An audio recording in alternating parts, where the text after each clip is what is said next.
Alors cette catégorie internationale, c'est en réalité un coup de chapeau qui va être proposé, qui va être remis par le groupe Pereira. J'appelle Jacques Citolo qui en est le président avant de découvrir le lauréat unique de cette catégorie. Regardez.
Dérouler ces images avec la petite musique de fond d'ailleurs qui va bien pendant que nous allons commencer à converser ensemble. Vous avez la preuve que on peut être les deux pieds ancrés dans ce territoire et avoir par contre le regard tourné vers l'export, exister dans le Gers, se mouvoir à l'international, trouver les moyens de s'y développer durablement, même après la période que nous venons de traverser, même avec la période que nous traversons, c'est toujours possible.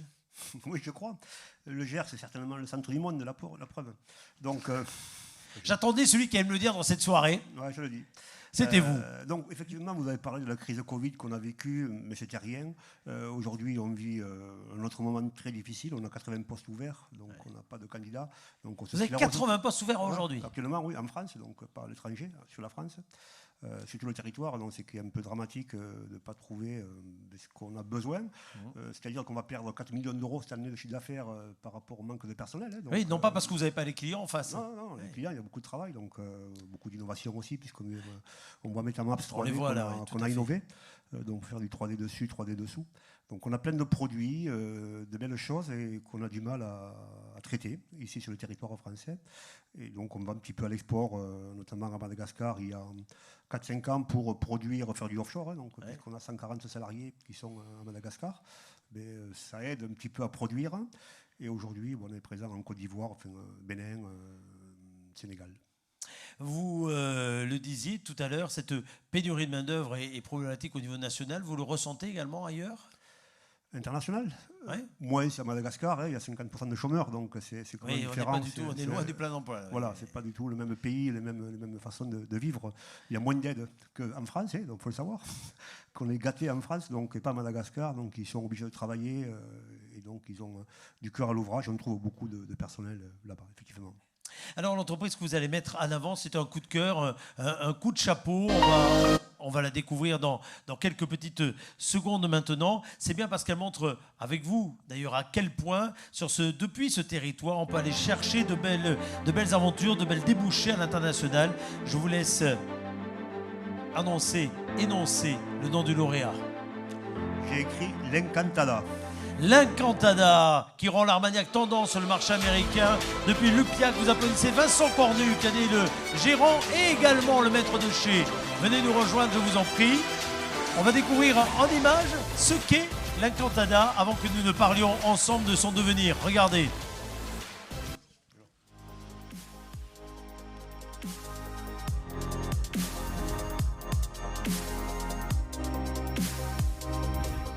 L'Encantade est une maison négoce d'Armagnac créée il y a 10 ans par des amis passionnés. Elle produit de l'Armagnac brut de fût, non filtré et non réduit, avec des sélections de barriques par domaine, embouteillées au chai à Vic-Fezensac. Le gérant et maître de chez Vincent Cornu est guidé par la qualité et le goût pour proposer des bouteilles millésimées et numérotées en édition limitée. Le développement à l'export est assez récent mais représente une part importante du chiffre d'affaires avec notamment une présence sur le marché américain. Autre projet innovant, le développement du spiritourisme avec visite et initiation à la dégustation et l'agrandissement de ses caves. On va commencer par le départ, si vous voulez bien. Petit mot de présentation de qui est qui. Alors, je suis Vincent Cornu et mon associé qui est avant tout un ami, Frédéric Chappe. Voilà. Alors, c'est bien de commencer comme ça parce qu'en effet, à la base, de cette aventure entrepreneuriale, il y a aussi une aventure amicale. Alors nous, on est parti un peu sur un malentendu parce que c'était une activité secondaire.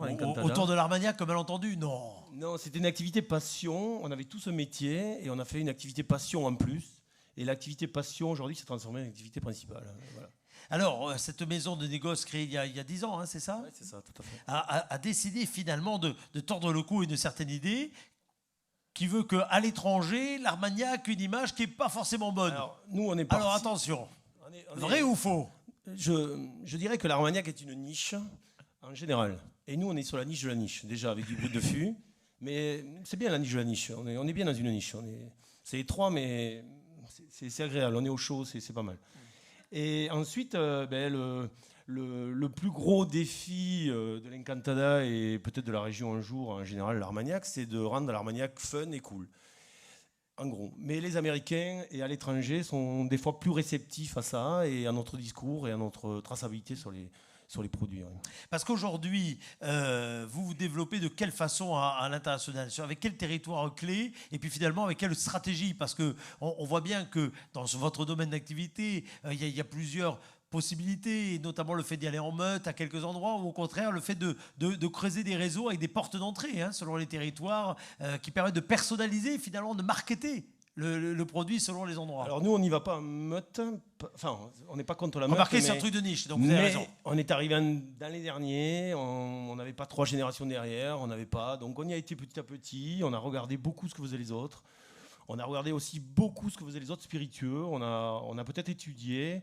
On prend du temps, on identifie, on essaie d'identifier toujours le bon partenaire. Bon, c'est valable pour tous les secteurs d'activité. L'Armagnac, on a la chance d'être sur un produit plaisir. Alors, c'est pas forcément facile, mais on est sur un produit plaisir. Je pense qu'on est tous des consommateurs, les amateurs qui s'ignorent. Donc, il y a du potentiel. Et ensuite, la stratégie, c'est de rendre... en premier lieu, c'est la qualité. Il faut proposer des produits de qualité. Bien sûr.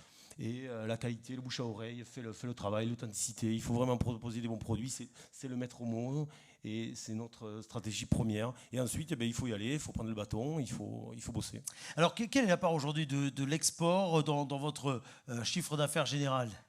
On a fait des bonnes années, là, les 2 dernières années, on est pratiquement à 70%. Ouais. 70%. Ce qui n'empêche qu'à côté, vous développez là beaucoup plus en local, avec des visites, des initiations à la dégustation, l'agrandissement des caves, ce qui est le spiritourisme.